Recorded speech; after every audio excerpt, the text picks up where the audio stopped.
상고했던 마태복음의 모든 말씀들이 이제 읽을 때마다 생각나게 하시고 더 온전하신 하나님의 뜻으로 채워지는 은총을 저희들에게 허락하여 주시옵소서. 오늘도 진리의 성령께서 진리 가운데로 인도하시는 은혜가 임하기를 원합니다. 또한 말씀을 듣는 심령들 위에도 주께서 동일한 은총을 베풀어 주시고 이 마지막 때 주님이 찾으시는 믿음을 가진 자들이 다 될 수 있도록 역사하여 주옵소서. 예수님의 이름으로 감사하며 기도드립니다. 아멘. 이제 오늘 마태복음 마지막 부분이죠. 거의 한 2년, 한 2개월 정도에 걸쳐서 우리가 마태복음을 쭉 상고를 했는데, 마태복음은 신구약 성경의 가장 중심이 되는 그런 복음서입니다. 그러니까 마태복음을 이제 자주 읽어보시고 또 이제 그동안 들으셨던 말씀을 잘 묵상하면서 더 깊은 이제 은혜가 임하시길 바라고, 오늘 마태복음이 끝나면은 다음 주 수요일부터는 로마서를 상고할 예정입니다. 그러니까 로마서 이제 처음부터 이제 조금씩 묵상하면서 읽어오시면은 말씀을 들을 때 훨씬 더 유익이 되리라고 생각을 합니다. 로마서는 여러분들도 아다시피 사도 바울에 의해서 기록되어 있는데, 사도 바울은 구약의 율법을 통달한 사람이에요. 그래서 율법이 복음과 어떠한 관계가 있는가를 로마서에서 그것을 구체적으로 이제 설명을 하고 있어요. 그러니까 우리가 복음 안에서 산다 하지만 사실은 율법적 신앙관을 가지고 있는 그리스도인들이 사실은 거의 대부분입니다. 참된 복음이 무엇인지를 잘 모르는 거지요. 이제 우리야 여러 곳에서 계속 말씀을 할 때마다 이제 증거하고 있으니까 그렇게 이제 율법적 신앙관에서 좀 벗어나 있기는 하지만 그래도 또 알게 모르게 있는 것들이 있을 수 있으니까 로마서를 통해서 그러한 것을 이제 정확하게 분별할 수 있기를 바라고, 오늘은 이제 마태복음 마지막 부분이죠. 11 제자가 가서 예수의 명하시던 산에 이르렀다. 천사들이 나타나서 갈릴리로 가라고 그랬죠. 갈릴리 어디냐? 이제 앞에서는 이야기하지 않았어요. 그런데 이제 16절에서 예수의 명하시던 산이다. 그럼 갈릴리에 예수의 명하시던 산이 어디냐? 그 따로 높은 산이에요. 이제 마태복음 17장을 한번 보세요.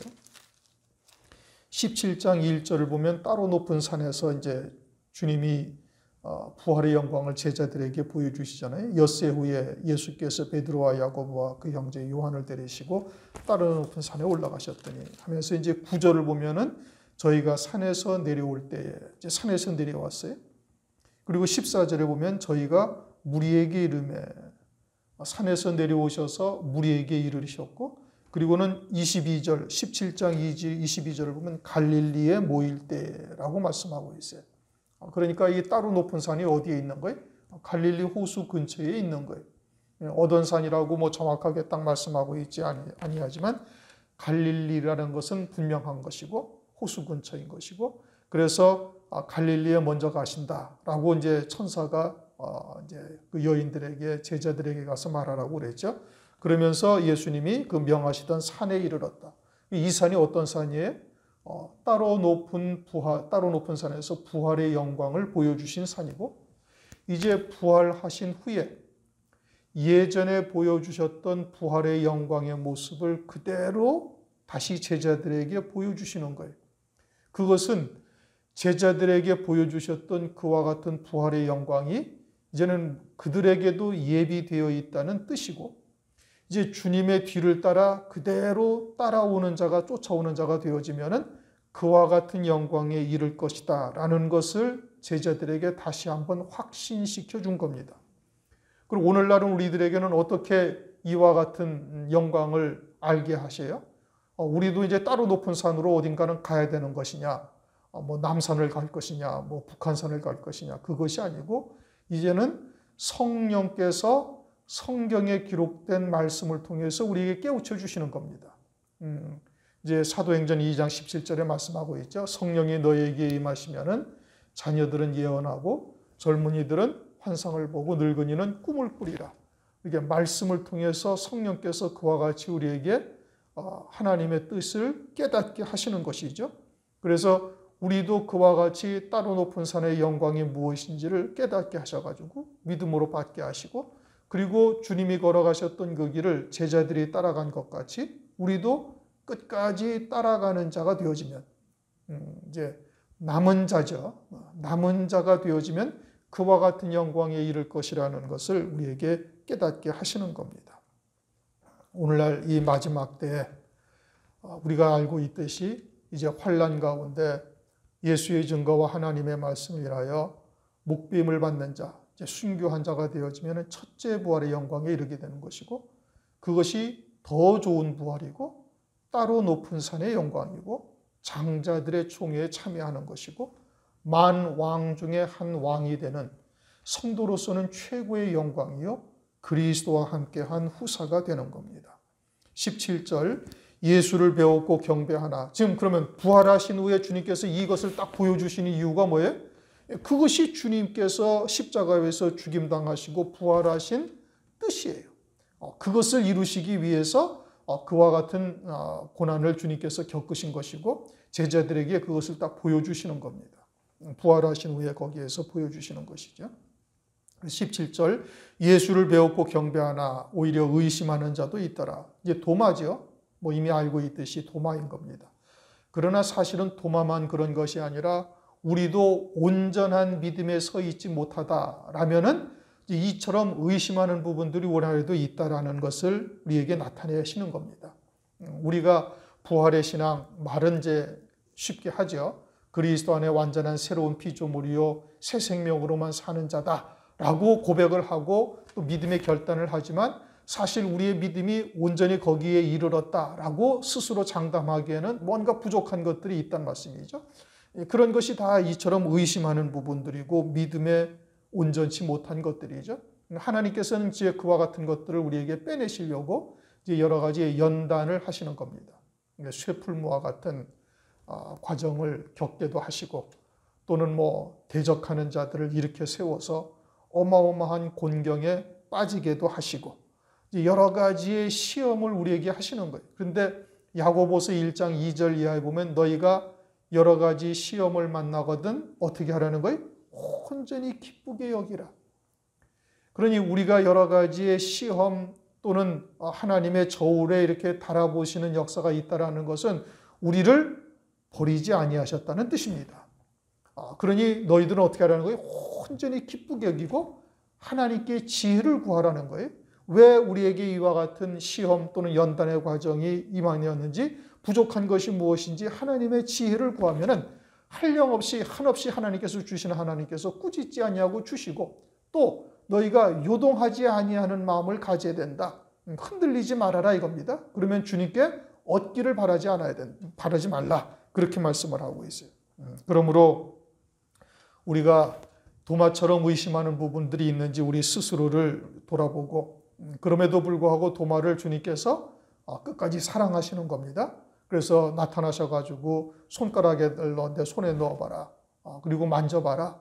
그래서 부활체라는 것을 보는 거 이게 영이 아니라 실제로 신령한 몸을 입으셨다라는 것을 도마가 보게 되죠. 그래서 예비하신 자들에게는 끝까지 주님께서 믿게 하시는 겁니다. 그리고 이와 같이 갈릴리산에서 제자들이 다 봤어요. 요한복음을 보면은 제자들이 이처럼 주님을 만난 후에도 3번이나 주님께서 나타나셨는데 그러한 주님을 만난 후에도 난 고기나 잡으러 가겠다 하고서 고기나 잡으러 가죠. 부활하신 주님을 보고도 온전히 믿지를 못하는 거예요. 그것은 우리도 마찬가지죠. 그러한 하나님의 뜻을 깨닫고 믿음으로 받았다 할지라도 그렇게 온전치 못한 부분들이 우리에게 있는데 그럼에도 불구하고 주님은 우리를 끝까지 사랑하시고 끝까지 믿는 자가 되도록 은혜를 베풀어 주시며 그와 같은 영광에 이를 수 있도록 하나님의 은총을 우리에게 베풀어 주시는 겁니다. 그것은 우리의 구원이 하나님의 은혜요 선물이다. 이것을 우리에게 단적으로 보여주시는 것이고, 그것을 우리가 깨닫는다면 하나님 앞에 늘 겸손해야 되는 것이고 하나님을 경외할 수 있어야 되는 겁니다. 18절, 예수께서 나와 일러 가라사대 하늘과 땅의 모든 권세를 내게 주셨으니, 이제 하나님 아버지의 권세인데 그것을 예수님에게, 성자 하나님에게 모든 권세를 다 주셨어요. 만물의 주권자가 되는 거예요. 보이는 세상의 것이나 보이지 아니하는 영의 세계의 모든 권세도 누구에게 있어요? 주님에게 다 있다 이겁니다. 주님이 모든 주권을 가지고 계시는 거예요. 우리가 히브리서를 상고하는데 히브리서에서 뭐라고 말씀하셨어요? 능력의 말씀으로 만물을 붙들고 계셔요. 능력의 말씀으로 만물을 붙들고 계셔서 하고자 하시는 일이 뭐예요? 주님이 꼭 그렇게 하셔야만 하늘의 영광이 더욱 충만해지시고 그런 겁니까? 아니란 말씀이에요. 전혀 그러하지 아니하셔도 스스로 영화로우시고 그 영광이 스스로 충만하신 거예요. 그런데 굳이 그렇게 하시는 이유가 뭐예요? 맏아들을 이 땅에 다시 이끌어 세상에 오게 하실 때에 그 동류들을 세우시기 위함인 것이고, 그것을 큰 구원이라 말씀하시며 시편에 예언된 그와 같은 말씀들이 다 누구들을 위한 거예요? 주님을 위한 것이 아니라 하나님의 자녀들, 백성들, 마지막 때 그와 같은 구원을 받을 자들, 어린 양이 안에 그리스도의 신부들을 위한 것이라는 것을 알 수가 있는 거예요. 그러므로 주님에게 모든 권세가 다 넘어갔는데, 그런데 고린도전서 6장 17절을 보면 주와 합하는 자는 한 영이다 이렇게 말씀하셔요. 주님과 합하는 자, 다시 말하면 그리스도의 이름으로 세례받은 자는 한 영이다. 그러면 내가 그리스도의 이름으로 온전히 세례받은 자가 되어지면은 그 권세가 어디에 있어요? 우리에게 있다는 뜻입니다. 이해가 되셔요? 그러면은 이제 그 권세가 내가 그러면 이제 일단 가정을 해서 내가 온전히 주님의 이름으로 세례받은 자요, 이제는 하나님의 말씀의 믿음으로 하나가 되어져서 이제는 내가 사는 것이 아니라 내 안에 그리스도께서 사신 것이다. 하나님의 말씀을 믿는 믿음으로만 사는 자가 되어지면 말씀이 곧 하나님이시니, 말씀이 하나님이시니 그 권세가 지금 어디에 있어요? 내 안에 있어요. 어디에? 그 말씀 안에 있는 거예요. 내가 하나님의 말씀을 얼마나 믿는 믿음으로 살고 있느냐에 따라 그 권세가 내게 함께 하고 계시는 거예요. 내 권세가 아니라는 것이라, 내 권세라는 것이 아니라 말씀 안에 그 권세가 함께 하고 있다 이 뜻인 겁니다. 어디에 권세가 있다고요? 말씀 안에 있단 말이에요. 내 안에 있는 게 아니라 내가 그 권세를 가졌다는 것이 아니라 그 말씀 안에 있다는 거예요. 그러니까 흔히 이제 하나님의 백성들이 실수하는 게, 성령 충만함을 받으면은, 예를 들어서 성령 하나님이시죠? 하나님이 성령으로 충만함을 받으면 내 뜻대로 이루어질 수 있다라고 생각을 한다는 말씀이에요. 자기가 생각하고 있는 바를 이루어 가시는 권능이 있다라고 생각을 하고 있는 거예요. 권세가 그런 것이라고 생각한다는 말씀이죠. 그게 아니라 그 권세는 누구에게 있어요? 주님에게 있고, 내가 그리스도 안에서 온전히 세례받은 자가 되어져서 하나님의 말씀을 믿는 믿음으로 사는 자가 되어졌으면 그 권세가 그 말씀 안에 있는 거예요. 그러면 그 말씀 안에 있는 그 권세는 그 말씀을 이루는 권세라는 말씀이죠. 그러니까 내가 어떠한 말씀을 믿고 있어요? 이제 우리에게는 환난 가운데 첫째 부활의 영광, 이제 그것을 위해서 어린 양의 생명책에 부단히 농명될 것을 위해서 부단히 기도하고 말씀으로 복종시키며 나가고 있잖아요. 그래서 어린 양의 생명책에 내 이름이 딱 농명이 되어져 있고, 내가 그와 같은 하나님의 말씀을 믿는 믿음으로 땅에서 완전히 배어진 자가 되어졌으면 그 말씀이 권세가 있어서 말씀대로 이루시는 권세를 우리를 통해서 하나님께서 행하시는 거예요. 내 뜻을 이루는 게 아니라, 내 뜻을 이루는 것이 아니라 하나님의 말씀에 그 권세가 있는 거예요. 주님에게 권세가 있는 것이고, 주님은 곧 말씀이시니 그 말씀 안에 권세가 있는 것이고, 내가 그 말씀을 믿는 온전한 믿음으로 살아서 땅에 속한 것들에서 다 끊어져서 이제는 내가 완전히 하나님의 말씀을 믿는, 그 마지막 때의 말씀을 믿는 믿음으로만 살고 있다면 그 말씀이 나를 주장해서 그 권세로 나를, 그와 같은 권세, 열매 맺는 권세로 나를 이끌어 가신다는 말씀이에요. 요한복음 1장 12절, 영접하는 자, 곧 그 이름을 믿는 자들에게는 하나님의 자녀가 되는 권세를 주셨단 말이에요. 자녀가 된다는 것이 아니라 이것을 지난 시간에 그 필리핀에서 강의를 했더니 뒤에 권세자는 빼먹고 그냥 자녀가 되었다라고 말씀하고 있는데 그것은 하나님의 말씀을 아주 자의적 해석을 하는 겁니다. 성경에 기록된 단어는 어느 단어 하나 잘못 기록된 것이 없고 성경에 기록된 단어를 빼먹고 해석을 하면 그건 자의적 해석을 하는 거예요. 이건 성령을 말미암아 쫓는 것이 아니에요. 예수 믿음으로 내가 자녀가 됐다 이 뜻이죠. 그들이 생각하는 바는 그게 아니지. 우리는 애시당초부터 하나님의 자녀가 되었고 예수를 믿음으로 말미암아 죄사함을 받고 성령이 내주하시고 하나님의 말씀이 우리의 신비에 새겨져서 이제는 영생의 열매를 맺는 권세, 아들의 기업을 이을 수 있는 권세가 내게 주어졌다는 뜻이지 자녀가 된다는 의미가 아니거든요.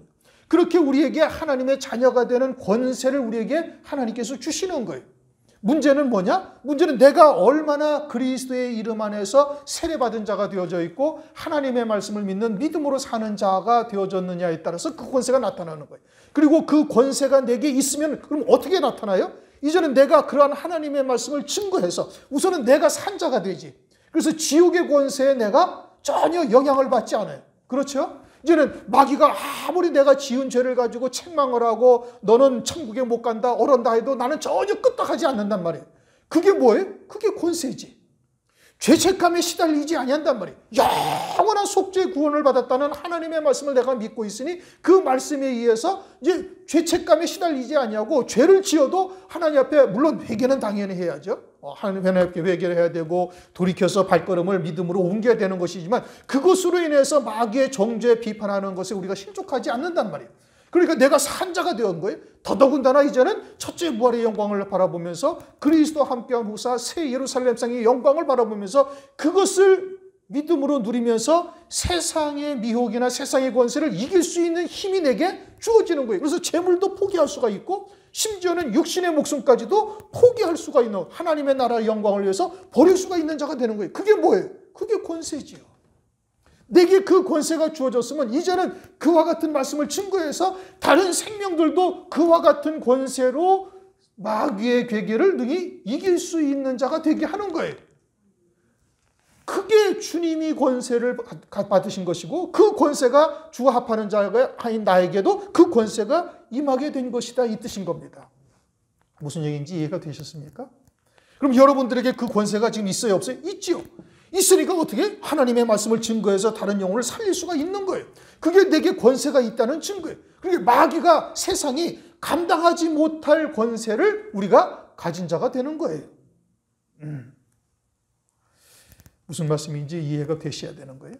그래서 사도 바울은 어떻게? 나는 날마다 죽노라. 왜냐? 이게 내가 얼마나 하나님의 말씀 앞에 죽었느냐가 이 권세를 얼마나 가지고 있는가에 비례한단 말이에요. 아주 정비례한단 말이에요. 고린도후서 4장 10절 우리가 항상 예수 죽인 것을 몸에 짊어짐은 예수의 생명도 우리 몸에 나타나게 하려 함이라. 우리 산 자가 항상 예수를 위하여 죽음에 넘기움은 예수의 생명이 또한 우리 죽을 육체에 나타나게 하려 함이라. 내가 항상 죽음을 짊어진다 이겁니다. 예수의 죽은 것을 내 몸에 짊어진다는 것은 예수와 함께 나는 죽었다는 것을 고백하며 정과 욕심을 계속해서 십자가에 못 박는 것을 말하는 거예요. 그러할 때 예수의 생명이 나를 통해서 나타나게 되어지고 그것을 증거할 때 다른 영혼들도 살리는 역사가 나타나는 거예요. 그게 권세란 말이에요. 여러분 죽었던 나사로가 육체가 살아나는 것보다 지금 우리가 마귀의 권세를 능히 이길 수 있는 사망의 권세를 이길 수 있는 힘을 그 권세를 내가 가진 것이 훨씬 더 큰 권세인 거예요. 나사로가 살았다가 다시 죽었어요? 안 죽었어요? 죽었죠.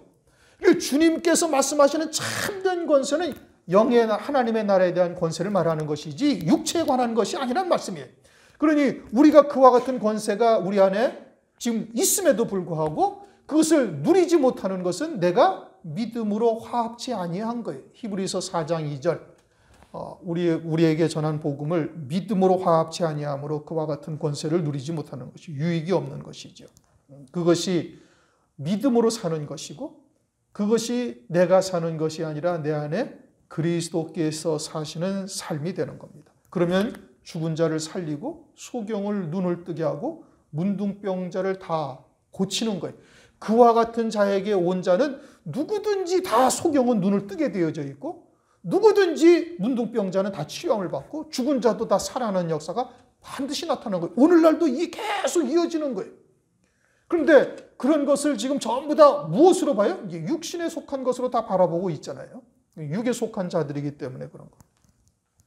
19절 그러므로 너희는 가서 모든 족속으로 제자를 삼아. 여기서 모든 족속이라는 것은 아무나 누구나를 말하는 것이 아니라 마태복음 1장 21절 자기 백성이 있어요. 가룟 유다는 여기에 해당되지 아니하는 거예요. 가룟 유다는 여기에 해당되지 아니하고 자기 백성들, 주님께서 피 흘려 속죄 구원을 이루신 자기 백성들. 그들은 누구냐? 그들은 아담이 죽었을 때 가죽옷을 지어 입히셔서 산자가 되게 하신 자들. 영이 산 자들만이 이 말씀의 대상이 되는 거예요. 그들 가운데 제자를 삼으라. 제자를 삼으라는 1차적인 의미는 전도하라는 겁니다. 복음과 진리의 말씀을 증거해서 그들을 살리라는 뜻이에요. 마지막 때는 노아의 때와 같다고 말씀하고 있죠. 다 먹고 마시고 시집가고 장가가는 것을 신앙의 목적으로 삼고 있다 이겁니다. 이 진리가 무엇인지를 깨닫지를 못하고 있는 거예요. 그리스도께서 십자가에서 죽으신 이유가 무엇인지 빌립보서 3장 18절 많은 여러 사람들이 그리스도의 십자가의 원수로 행한다 이겁니다. 그것은 세상을 이야기하는 것이 아니죠. 그리스도 십자가의 은혜를 받았음에도 불구하고 대적하는 자리, 원수의 자리에 있음을 말하는 것이고 그것은 땅의 일을 생각하는 자다. 빌립보서 3장 19절에서 그렇게 말씀하고 있어요. 그러한 자들에게 복음과 진리가 무엇인지를 증거해야 되는 거예요. 그것이 첫 번째 제자를 삼는 것이고 두 번째는 뭐냐? 그것은 요한복음 8장 31절을 보면 너희가 내 말에 거하면 참 내 제자가 되고 라고 말씀하고 있어요. 참 내 제자가 된다라는 것은 이것은 진리 안에 연합된 자인 것을 말씀하고 있는 겁니다. 하나님의 말씀, 하나님의 온전하신 뜻이 무엇인지를 바르게 증거하고 그와 같은 하나님의 뜻에 믿음으로 하나가 되어 이끌림 받는 자를 말하고 있는 거예요. 그들만이 참 제자다 이겁니다. 오늘날 제자 훈련하고 제자 학교라고 세워서 운영하고 있는데 그걸 한다고 제자가 되는 것이 아니에요. 그걸 한다고 제자가 되는 것이 아니라 온전한 제자는 진리가 무엇인지를 깨닫고 믿음으로 하나 되어져서 그에 따른 믿음의 열매가 그의 삶 가운데 나타나고 있는 자여야만 이것이 제자가 되는 겁니다. 그러면 그렇게 제자들로 삼고 그리고서는 어떻게 하라는 거예요? 아버지와 아들과 성령의 이름으로 세례를 주라. 아버지와 아들과 성령의 이름으로 세례를 주라. 이것은 아버지의 실체가 그 안에 있다라는 뜻인 겁니다. 그러니까 아버지와 아들과 성령의 이름으로 세례를 받은 자는 아버지의 실체가 그 안에 있어야 되는 것이고 마찬가지로 그리스도, 성자 하나님과 성령 하나님의 실체가 그 안에 있어야 되는 거예요. 그래야 온전히 세례받은 자인 겁니다. 그러면 아버지의 실체가 있다라는 것은 뭐냐? 세례라는 것을 연합이라고 말씀을 드렸어요. 그렇죠? 연합. 아버지와 연합이 되었다. 그럼 뭘 말하는 거죠? 하나님의 생명이 그 안에 있음을 깨닫는 거예요. 무엇을 통해서? 말씀을 통해서. 이게 우리는 이제 수도 없이 많이 반복을 해서 이제 상고한 겁니다. 요한복음 1장 13절이나 요한일서 5장 1절. 하나님께로서 낳은 자다 이겁니다. 하나님이 그 생명으로 낳은 자예요. 그러니까 아버지의 이름으로 세례를 받은 자는 아버지의 영원한 생명이 내 안에 있다는 것을 깨닫고 믿는 자여야 되는 거예요. 그게 연합된 거예요. 그래서 아버지의 이름으로 세례를 받았다? 그래서 아버지의 생명이 내 안에 있다? 그러니까 마태복음 23장 9절을 보면 땅에 있는 자를 아비라 하지 말라. 너희 아버지는 한 분이시네. 하늘에 계신 자신이라. 하나님이 우리의 참 아버지가 되는 것이고 다시 말하면 영원한 생명이 자기의 참 자아가 된다는 것을 깨닫고 있는 자죠. 그게 아버지의 이름으로 세례를 받은 자예요. 예수 그리스도의 이름으로 세례를 받은 자는 구원받은 생명이 있어야 되는 거예요. 뭘로? 예수 그리스도로 말미암아서. 예수 그리스도로 말미암아 죄사함을 받고 영원히 속죄함 받았다는 그 구원의 생명이 내 안에 있어야 되는 것이고, 성령으로 세례를 받았다는 것은 성령 안에서 성령이 우리 안에 내주하시면 행하시는 일이 뭐예요? 아버지의 뜻이 무엇인지를 우리에게 깨닫게 하신단 말이에요. 말씀을 생각나게 하고 말씀을 신비에 새기시고, 그리고서는 예수 그리스도께서 걸어가신 그 길을 우리도 그대로 걸어가게 하시는 거예요. 다른 말로 하면은 성령이 내 안에 계시면 성령으로 말미암아 영생의 열매, 믿음의 열매를, 하나님의 의의 열매를 맺는 삶을 살게 하시는 거예요. 그러므로 아버지의 이름으로 세례를 받은 자, 성자 하나님의 이름으로 세례를 받은 자, 성령 하나님의 이름으로 세례를 받은 자는 온전한 새 피조물이 되어져서 하나님 아버지의 뜻을 깨닫고 믿음으로 이 땅에서 영생의 열매를 맺는 자여야 세례받은 자예요. 그것이 아니면은 세례받은 자가 아니에요. 세상에 속한 것을 쫓는다든지 진리가 아닌 누룩이 섞인 떡을 쫓고 있는다라든지 이런 자들은 세례를 받은 자가 아니에요. 그건 행위적인 세례는 받았을지 모르지만 그것은 영적인 세례를 전혀 받은 자가 아니에요. 그래서 그것은 성경에서 말씀하시는 아버지와 아들과 성령의 이름으로 세례를 받은 자가 아니에요.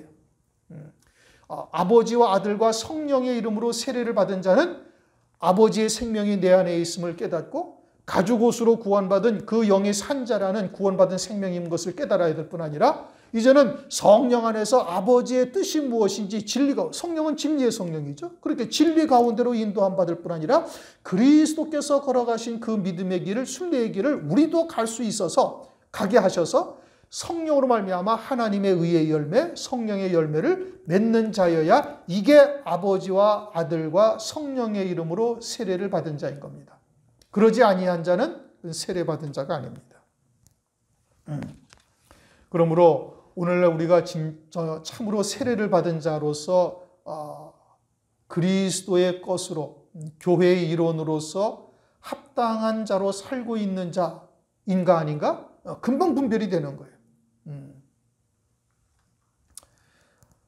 예를 들어 누룩이 섞인 떡을 하나님의 온전한 말씀으로 알고 그것으로 살고 있으면서 전혀 영적인 갈급함을 느끼지 못한다. 그건 화인 맞은 자죠. 그건 산자가 아니라 그거는 죽은 자인 겁니다. 하나님은 산자의 하나님이에요. 죽은 자의 하나님이 아니라 하나님은 산자의 하나님. 그러니까 산자라는 것은 지금 말씀드린 거예요. 아버지와 아들과 성령의 이름으로 세례를 받은 자여야 이게 산자고, 하나님은 그렇게 산자의 하나님이 되시는 거예요. 세상의 것이 소망이 되어져서 모든 기도의 제목이 그것으로만 점철되어져 있다. 그것은 산자가 아니죠.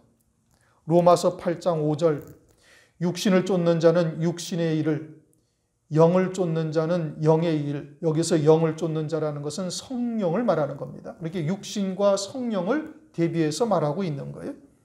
영을 쫓는 자는 영의 일을 생각하나니 육신의 생각은 사망이요 영의 생각은 생명과 평안이니라.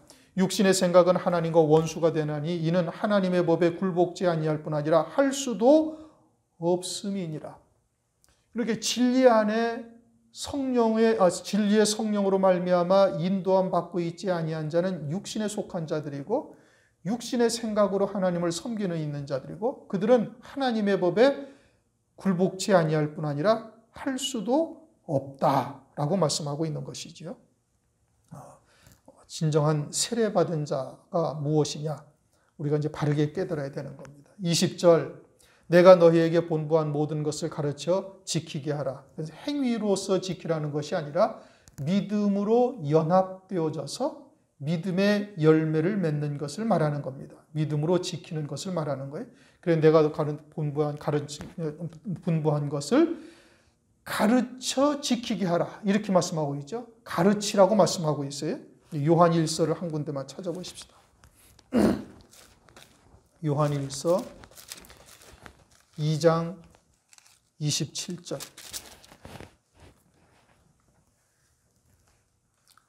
어떤 은사를 쫓는 무리들이, 목사들이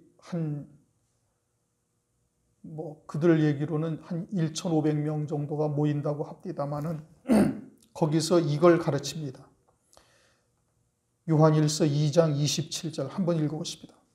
너희는 주께 받은 바 기름 부음이 너희 안에 거하시나니 아무도 너희를 가르칠 필요가 없고 오직 그의 기름 부음이 모든 것을 너희에게 가르치며 또 참되고 거짓이 없으니 너희를 가르치신 그대로 주 안에 거하라.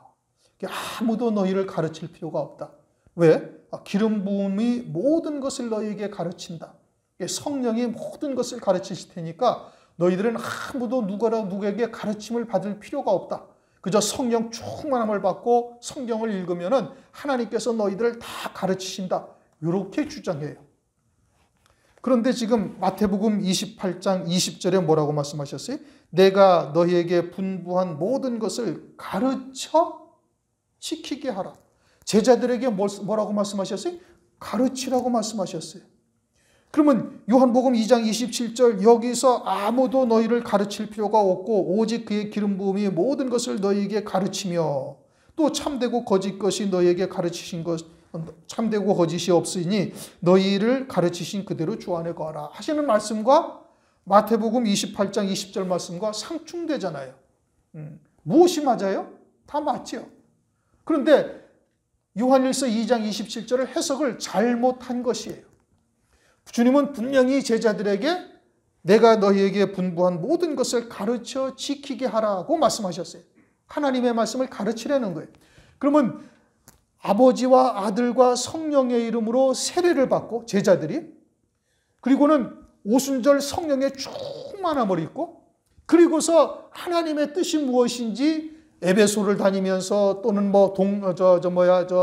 유대 지방을 다니면서 하나님의 말씀을 가르쳤어요? 안 가르쳤어요? 가르쳤지. 그러면 그렇게 해서 가르치는 것이 사람의 지혜나 사람의 지식으로 가르치는 겁니까? 아니면 성령으로 말미암아 가르치는 거예요? 성령으로 말미암아 가르치는 거예요. 그리고 그와 같은 성도들이 성령으로 세례를 받고 들을 때 자기의 인간의 지식으로 듣는 거예요? 성령으로 듣는 거예요? 성령으로 듣는 것이죠. 그러니까 제자들은 성령으로 말미암아 하나님의 뜻이 무엇인지를 가르치고 말씀을 듣는 성도들은 성령으로 말미암아 듣고 있는 거예요. 기름 부음이 가르치는 거예요. 지금 요한일서 2장 27절에서 아무도 너희를 가르칠 필요가 없다라는 것은 사람의 지식으로 가르치는, 사람의 지식이나 사람의 지혜로 가르치는 것은 다 필요가 없다라는 뜻이고, 이 마태복음 28장 20절에서 제자들에게 가르쳐 내가 너희에게 분부한 것을 가르쳐 지키게 하라는 것은 성령으로 말미암아 가르치는 것을 말하는 것이고, 그것은 있어야 되는 것이죠. 그리고 성도들도 성령으로 배우고 깨닫고 성령으로 마음에 새기시고 그리고 성령으로 말미암아 그 말씀을 믿는 믿음으로 연합하게 하시는 거예요. 그건 사람의 지혜나 사람의 지식으로 가르치는 것이 아니다 이겁니다. 그런데 요한일서 2장 27절 말씀을 가지고서는 아무도 이제 가르칠 필요가 없다 이거예요. 아니 그럼 교회 다닐 필요도 없지요. 성령의 세례를 다 받았다고 이제 정도의 차이는 있지만 다 성령의 세례를 받았죠. 그리스도를 믿을 때. 그러니까 성령께서 다 기름 부음이 너희에게 있으니 기름 부음이 너희에게 가르치실 것이니 각자 그럼 교회라는 것이 필요해요? 안 필요해요? 안 필요하다는 얘기. 그럼 요한일서 2장 27절 말씀대로 한다면 하나님은 그의 종을 먼저 부르시고 기름 부어 세우시고 그를 통해서 하나님의 뜻을 성도들에게 성령으로 말미암아 진리의 말씀을 가르치시는 거예요. 그리고 성도들은 내주하시는 성령으로 말미암아 그러한 하나님의 말씀을 듣고 하나님의 뜻을 분별하여 말씀을 통해서 확인하고 그리고 진리의 말씀이면 그 말씀을 쫓아서 믿음으로 나아가는 것이지요. 그러니 요한일서 2장 27절 말씀이 지금 무엇을 의미하는지를 전혀 깨닫지를 못하고 있는 거예요. 그것은 사람의 지혜나 사람의 지식으로 아무도 가르칠 필요가 없다. 이런 의미인 것이지 교회라는 것 자체를 부정하면은 아니 되는 거예요. 교회라는 것이 없으면 하나님의 나라가 이 땅에 존재할 필요가 없는 것이죠. 존재할 수도 없는 것이고 그럼 하나님의 종들을 기름 부어 세우실 필요도 하나도 없으신 거예요. 대제사장 같은 것도 둘 필요가 없었던 거예요. 구약의 율법에. 그냥 통으로 인도하면 되죠. 뭐 때문에 대제사장을 두고 모세를 두고 사사 선지자들을 두어서 하나님의 말씀을 그들에게 가르쳐줘요.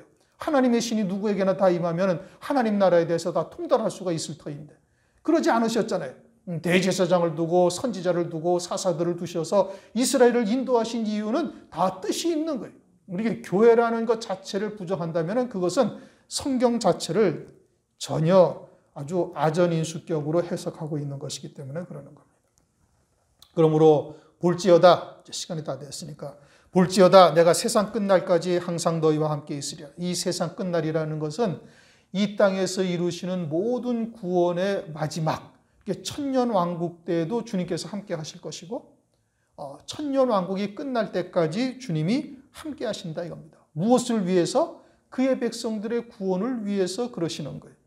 구원의 주체는 성삼위 하나님이시지 우리 스스로가 아니다 이겁니다. 그러므로 우리가 그리스도의 이름으로 성부 성자 성령의 이름으로 온전한 세례받은 자가 무엇인지를 우리가 잘 깨닫고 그와 같은 산자로서 이제는 그러한 권세가 내게 있음이 무엇인지를 확인해야 되는 것이고 그 권세로 마귀의 권세를 깨뜨려 이길 수 있는 자가 되어야 되는 거예요. 이렇게 믿음이 이기는 겁니다.